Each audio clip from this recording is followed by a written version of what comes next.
اللہ اکبر اللہ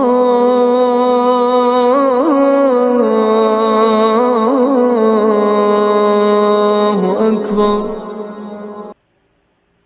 السلام علیکم ورحمۃ اللہ وبرکاتہ۔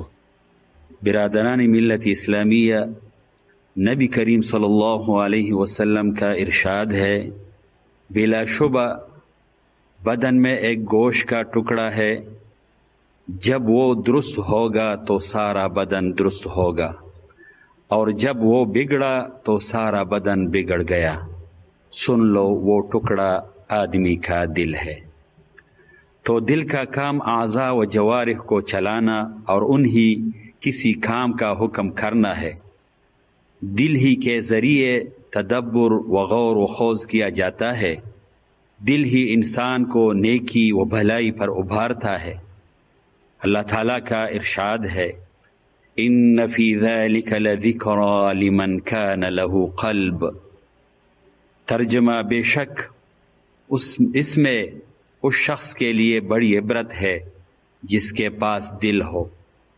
چنانچہ ایسے قلب سلیم کا مالک جب قرآن پاک کی تلاوت کی جاتی ہے تو دل جمعی کے ساتھ اپنے رب کا کلام سنتا ہے اور اپنے خالق کی خشیت اس پر طاری ہو جاتی ہے۔ رب تعالی کا فرمان ہے، انما المؤمنون الذین اذا ذکر اللہ وجلت قلوبهم واذا تلیت علیہم آیاته زادتهم ایمانا۔ ایمان والے وہی ہیں کہ جب اللہ کا نام آئے تو ان کے دل ڈر جاتے ہیں، اور جب اس کی آیتیں ان پر پڑھی جائے تو ان کا ایمان زیادہ ہو جاتا ہے۔ تو میرے بھائیوں، جب دل ایمان سے لبریز ہو، وہ رب رحیم کی آیات سن کر اطمینان محسوس کرتا ہے۔ رب تعالی کا فرمان ہے، الذین آمنوا وتطمئن قلوبهم بذکر اللہ الا بذکر اللہ تطمئن القلوب۔ وہ لوگ جو ایمان لائے اور ان کے دلوں کو اللہ کی یاد سے تسکین ہوتی ہے، خبردار، اللہ کی یاد ہی سے دل تسکین پاتے ہیں۔ تو کیا ہی خوبصورت دل ہے جو اپنے رب سے ڈرتا ہے، اس کے فرائض ادا کرتا ہے اور اس کے شعائر کی تعظیم کرتا ہے۔ اللہ تعالیٰ کا فرمان ہے، وَمَن يُعَظِّمْ شَعَائِرَ اللَّهِ فَإِنَّهَا مِن تَقْوَى الْقُلُوبِ۔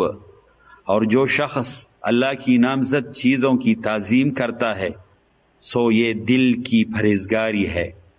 میرے بھائیوں، ایسا دل لوگوں کے ساتھ محبت کرنے والا ہوتا ہے اور ہر کسی کے ساتھ نیکی سے پیش آتا ہے۔ اللہ تعالیٰ کا فرمان ہے، لو انفقت ما فی الارض جميعا ما الفت بین قلوبهم ولکن اللہ الف بینہم۔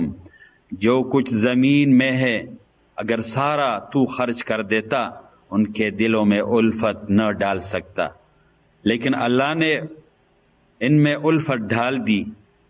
بس کیا ہی عمدہ دل ہے جو ناتھواں اور ضرورت مندوں کے ساتھ نرم خوئی سے پیش آتا ہے، یتیموں اور مسکینوں کے ساتھ رحم دلی کا معاملہ کرتا ہے، اور ایسا صاحب دل روز قیامت نفع میں رہتا ہے۔ یوم لا ينفع مال ولا بنون الا من اتى اللہ بقلب سلیم۔ جس دن مال اور اولاد نفع نہیں دے گی مگر جو اللہ کے پاس پاک دل لے کر آیا۔ اور نبی کریم صلی اللہ علیہ وسلم کا فرمان ہے، جنتی لوگ 3 طرح کے ہیں، اور ان میں سے ایک وہ ہے جو مہربان ہے، نرم دل ہے۔ پس اللہ سے دعا ہے کہ اے رب کریم، ہمیں ہمیشہ اپنی اور اپنے نبی کریم صلی اللہ علیہ وسلم کی اطاعت کی توفیق عطا فرما۔ میرے عزیز بھائیوں، نبی کریم صلی اللہ علیہ وسلم لوگوں میں سب سے زیادہ رحم دل تھے۔ چنانچہ ایک صحابی نے نبی کریم صلی اللہ علیہ وسلم کی توصیف بیان کرتے ہوئے فرمایا کہ آپ صلی اللہ علیہ وسلم رحیم تھے۔ یعنی انتہائی مشفق، ہمدرد و مہربان تھے۔ اور عبداللہ ابن عمر رضی اللہ عنہما صحابہ کرام کے قلوب کی توصیف بیان کرتے ہوئے فرمایا کرتے تھے کہ وہ عظیم لوگ اصحاب محمد تھے جو امت کے بہترین لوگ ہیں اور ساری امت سے زیادہ اپنے قلوب کے اعتبار سے پاک ہیں، بس ان کے اخلاق کو اپناؤ۔ اور ایک عالم فرماتے ہیں انسان کی نیک بختی دو باتوں میں ہے، ایک یہ کہ اللہ تعالیٰ کے احکام کی قدر کرے، دوسرا یہ کہ اس کی مخلوق پر شفقت کرے۔ اور در حقیقت سخی اور فیاض لوگ نرم دل والے، خیر و بلائی سے سرشار، ہر نیکی کی طرف لپک کر جانے والے، لوگوں کی بلائی اور ان کے چہروں پر خوشیاں بکھیرنے کے لیے مختلف شبہائی زندگی میں رضاکارانہ خدمات سر انجام دیتے ہیں، پس ہم ان کی خدمات کو سراہتے ہوئے انہیں خراج تحسین پیش کرتے ہیں۔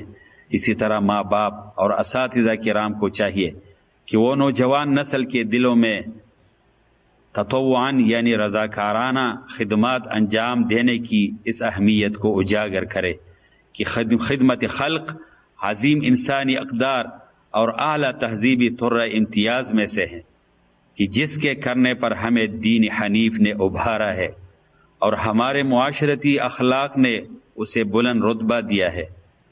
پس رب تعالیٰ سے دعا ہے کہ یا اللہ ہمارے دلوں کو اپنی محبت سے بھر دے، اپنے ذکر سے ہمیں سکون و راحت نصیب فرما اور اپنی مخلوق کے ساتھ رحم دلی سے پیش آنے کی توفیق عطا فرما۔ اللہم بارک لدولت الامارات فی خیراتها وادم رخاءها وازدهارها وامانها واستقرارها واکلأها برعایتک واشملها بعنایتک یا رب العالمین۔ اللہم ارحم المسلمین والمسلمات الاحیاء منهم والاموات، اللہم اسقنا الغیث، اللہم اغثنا، اللہم اغثنا، اللہم اغثنا۔ عباد اللہ اذکروا اللہ العظیم یذکرکم واشکروہ علی نعمہ یزدکم، وآخر دعوانا ان الحمد للہ رب العالمین، واقم الصلاة۔